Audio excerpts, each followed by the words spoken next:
ើអ្នកមិនដឹងរកស៊ីអ្វីមែនទេនេះជាគំរូអាជីវកម្មដ៏ឆ្លាតវៃមួយដែលមិនចាំបាច់មានដើមទុនទិញទំនិញសស្តុកដោយប្រើប្រាស់ហាងជាវេទិការួចភ្ជាប់រោងចក្រនិងអតិថិជនរកប្រាក់ពីកម្រៃជើងសារនិងថ្លៃសមាជិកតោះមកស្ដាប់រឿងរបស់លោកបញ្ញាលោកបញ្ញាមិនមានប្រភពផលិតផលហើយក៏មិនមានដើមទុនចាប់ផ្ដើមអាជីវកម្មដែរ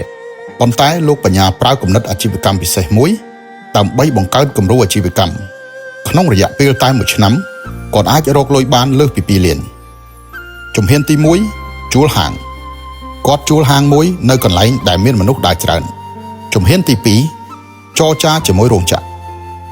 លោកបញ្ញាទៅរករោងចក្រមួយរួចនិយាយថាខ្ញុំមានហាងដែលមានអតិថិជនច្រើនផលិតផលរបស់អ្នកដាក់នៅហាងរបស់ខ្ញុំ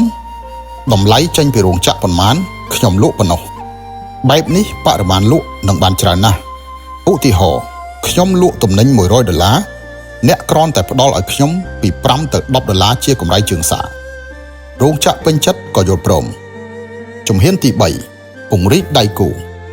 លោកបញ្ញារកចរចាជាមួយរោងចក្របាន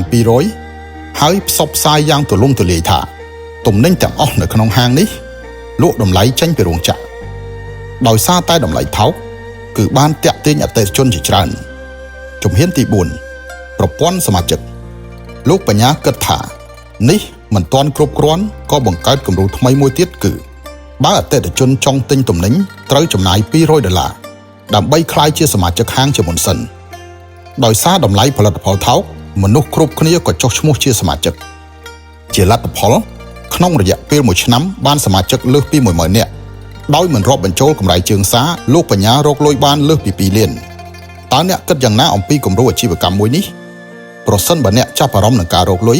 សូមចុចចូលចិត្តនិងតាមដានការចែករំលែកពីគំរូអាជីវកម្មផ្សេងៗគ្នានៅវីដេអូបន្ទាប់ទៀត